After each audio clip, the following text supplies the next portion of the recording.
सबको जय मसीह की। मैं जतिन बब्बर और आप देख रहे हैं मसीह परिवार चैनल। जैसे कि आप सब जानते हैं कि मैं इस चैनल पे प्रभु के अलग अलग दासों की वीडियोस डालता हूं, तो अगर आपको हमारा चैनल अच्छा लगता है तो आप इस चैनल को ज़्यादा से ज़्यादा सब्सक्राइब जरूर करें, ताकि आप प्रभु के वचन को सुन सके। वीडियोस को ज़्यादा से ज़्यादा शेयर करें, ताकि जिन लोगों तक वचन नहीं पहुंचा उन तक भी वचन पहुंच सके।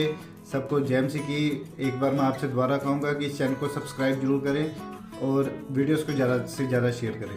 जय मसीह की। उठाओ, थैंक यू जीसस। हिलाओ हिलाओ अपने हाथों को।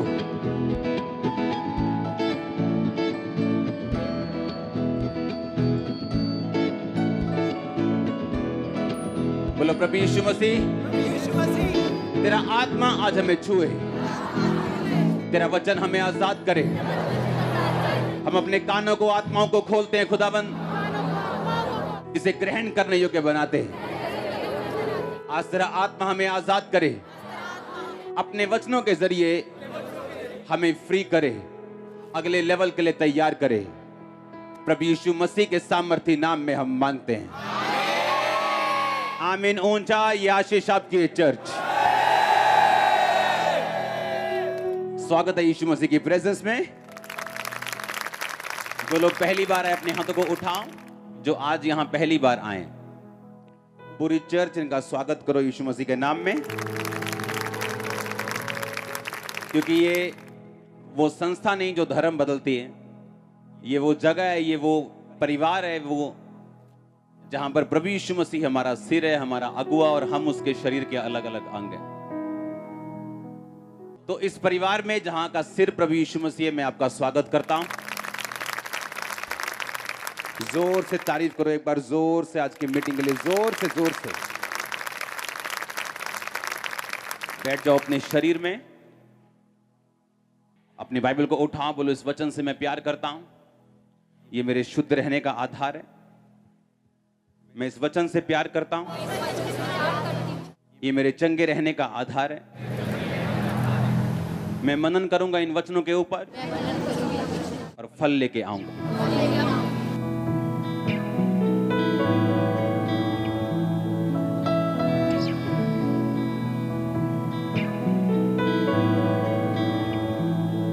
अंगीकार करो परमेश्वर, तेरा वचन आज मैं सुनूंगा, क्योंकि ये मेरे जीने का आधार है और मैं सेम वापस नहीं जाऊंगा। ऊंची आवाज में मांगो।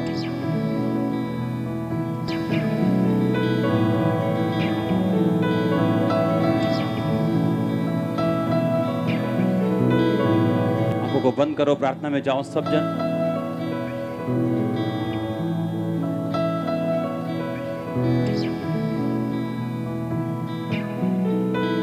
मैं अपने ध्यान को इन वचनों से नहीं हटाऊंगा।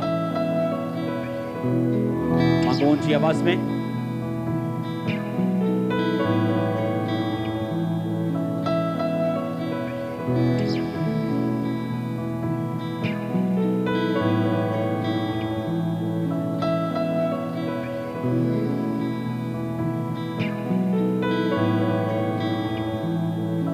प्रभु यीशु मसीह के नाम में एक बार अपने लिए खुदाबंद की तारीफ कर दो जोर से।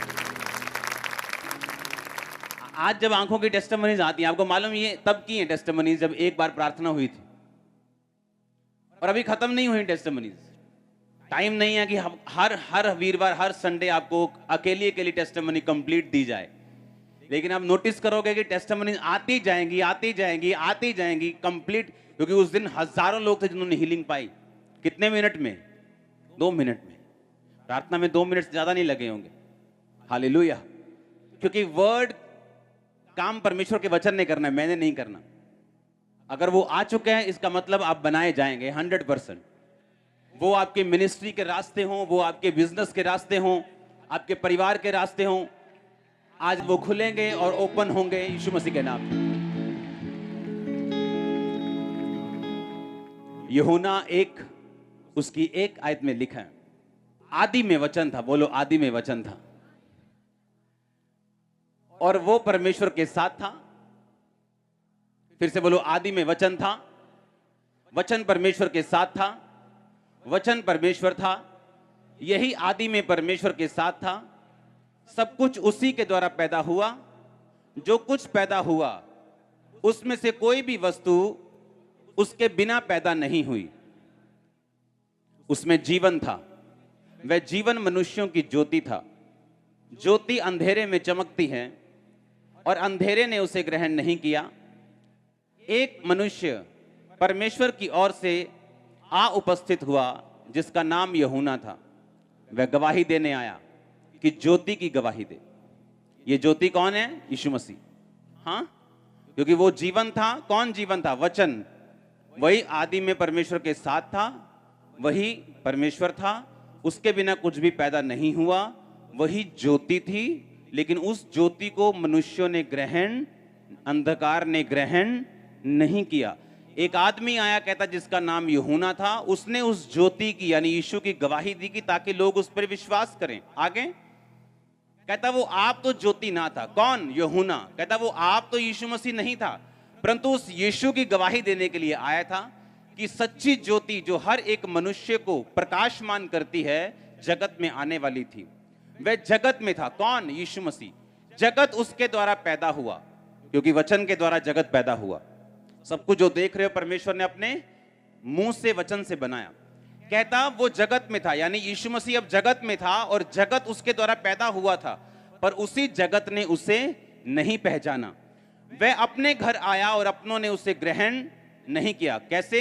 जैसे उसके सगे भाई बोलते थे, अगर तू परमेश्वर है तो अपने आप को सब पे प्रकट कर, अगर तू परमेश्वर है तो आओ हम यरूशलेम में पर्व में चले। उसने कहा मेरे तुम्हारे लिए सब समय, लेकिन मेरे लिए समय अभी नहीं आया। अपनों ने भी उसे ग्रहण नहीं किया, और बाइबल कहती जहां उसे ग्रहण नहीं किया गया वो वहां बड़े चमत्कार नहीं कर सका, लेकिन दूसरे लोगों में, अन्य जातियों में, दूसरे इजराइलियों में उसने बड़े बड़े काम किए। अंधों को चंगा किया, लंगड़ों को चलाया, आप सब जानते हैं, हाँ या ना। अब कहता पर जितनों ने उसे ग्रहण किया उसने उन्हें परमेश्वर की संतान होने का अधिकार दिया, अर्थात जो उसके नाम पर विश्वास करते हैं। वो ना तो लहू से, ना शरीर की इच्छा से, ना मनुष्य की इच्छा से, परंतु परमेश्वर से पैदा हुए हैं। वचन देहधारी हुआ और अनुग्रह और सच्चाई से परिपूर्ण होकर हमारे बीच में डेरा किया, और हमने उसकी एक ऐसी महिमा देखी जैसे पिता के इकलौते की महिमा। हाँ, फिर बोलो, वचन देहधारी हुआ। वचन कौन था? यीशु मसीह। पहली आयत फिर से पढ़ेंगे। आदि में कौन था? अब बोलो, यीशु था। आदि में यीशु परमेश्वर के, और यीशु और सब कुछ यीशु के द्वारा जो कुछ पैदा हुआ, कोई भी वस्तु यीशु के बिना पैदा नहीं हुई। अब हम देखेंगे पैदा हुआ कब। उत्पत्ति 1 उसकी 1 आयत पढ़ेंगे। उसमें लिखा, आदि में परमेश्वर ने आकाश और पृथ्वी की सृष्टि की। यहां यीशु मसीह का नाम आया कहीं पे? यहां परमेश्वर है। कौन परमेश्वर? यहोवा परमेश्वर। लेकिन अगर हम इसे असली भाषा में पढ़ें, इब्रानी भाषा में, जिस भाषा में बाइबल लिखी गई थी, उसके 2 वर्ड्स आपकी स्क्रीन के सामने होंगे। कहता आदि में एलोहीम ने, परमेश्वर का मतलब क्या इब्रानी भाषा में? एलोहीम ने आकाश और पृथ्वी की सृष्टि की। एलोहीम का मतलब है प्लूरल ऑफ H433, यानी H433 जो वर्ड है उसका बहुसंख्यक एलोहीम है। अब H433 देखेंगे कि ये कौन सा वचन है जिससे एलोहीम बनाया गया। एलोहीम को प्लूरल यानी बहुसंख्यक किया गया, जैसे एक मछली और मछलियां। ओके, आपको समझ आ रही? यहां पर उसने कहा जो एलोहीम है वो प्लूरल वर्ड है, यानी ऐसा लिखा गया कि मछलियां, बहुत सारे आदमी। तो ये एक परमेश्वर के बारे में एलोहीम नहीं लिखा गया, क्योंकि एलोहीम वचन जो निकला वो निकला 433 से, जिसका मतलब है एलोहा, जिसका मतलब है गॉड, जिसका मतलब है एक परमेश्वर। एलोहीम का मतलब है बहुत सारे, यानी एक से ज्यादा परमेश्वर। इसका मतलब जब परमेश्वर ये बता रहा था उत्पत्ति 1 उसकी 1 आयत में कि आदि में परमेश्वर ने आकाश और पृथ्वी की सृष्टि की। अब परमेश्वर का मतलब है एलोहीम, एलोहा नहीं। एलोहा का मतलब है गॉड, यानी एक गॉड। एलोहीम का मतलब है कि वहां एक जन नहीं था, वहां एक से ज्यादा थे, जिसका मतलब है एलोहीम, इसका मतलब है gods in the ordinary sense, यानी गॉड्स मतलब एक से ज्यादा। इसका मतलब जब परमेश्वर यहोवा ने पृथ्वी को बनाया तो नया नियम क्या कहता है? आदि में वचन था, वचन परमेश्वर के साथ था और वचन परमेश्वर था। अब आपको मालूम हुआ कि जो वचन था वो परमेश्वर के कहां था? साथ था, यानी यीशु परमेश्वर के साथ था और यीशु परमेश्वर था। यही आदि में परमेश्वर के साथ था और सब कुछ यीशु के द्वारा पैदा। अगर अकेला यहोवा परमेश्वर वहां होता तो एलोहिम ना होता, होता एलोहा। आदि में एलोहा ने आकाश और पृथ्वी की सृष्टि की, पर वहां था आदि में एलोहीम ने आकाश और पृथ्वी की, यानी वो एक से कौन थे? ज्यादा थे, यानी वहां परमेश्वर था और वहां इसका इकलौता बेटा प्रभु यीशु मसीह था। क्यों मैं आपको यह बात बता रहा हूं? बाइबल कहती कुछ भी यीशु मसीह के बिना पैदा नहीं हुआ। आज जो क्रिश्चियन ये चाहते हैं कि उनकी लाइफ में परमेश्वर बरकत दे, या उनकी लाइफ में फाइनेंशियल बरकत पैदा हो, उनकी लाइफ में बढ़ोतरी पैदा हो, स्थिरता नहीं है मेरी लाइफ में ये नहीं है, मेरी लाइफ में ये आज शांति नहीं है, मेरी लाइफ में ये चीजें बिगड़ जाती हैं। बाइबल कहती आदि में यीशु परमेश्वर के साथ था। यीशु ने और परमेश्वर ने यानी एलोहिम गॉड्स ने, बाप ने और बेटे ने, एक से ज्यादा परमेश्वर बाप और बेटा है वो एक ही। जिस तरह आप हैं और आपकी जुबान है, आप और आपकी जुबान, आपकी जुबान ने देह को धारा, आप वही हैं लेकिन आपकी जुबान गई।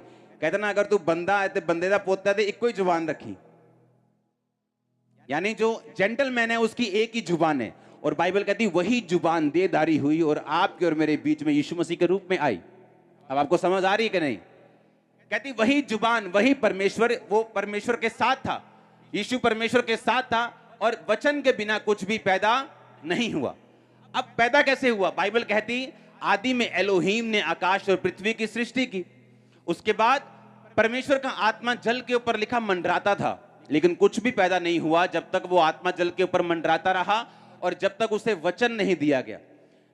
परमेश्वर पिता ने सोचा पृथ्वी कैसी होनी चाहिए, पेड़ कैसे होने चाहिए, मछलियां कैसी होनी चाहिए। आप जानते हैं समुद्र में इतनी गहराई और इतनी मछलियां कि 70% प्रजातियां अब तक खोजी नहीं गई। हर रोज साइंटिस्ट को नई मछली, नई प्रजाति, नई चीज मिलती है समुद्र के नीचे।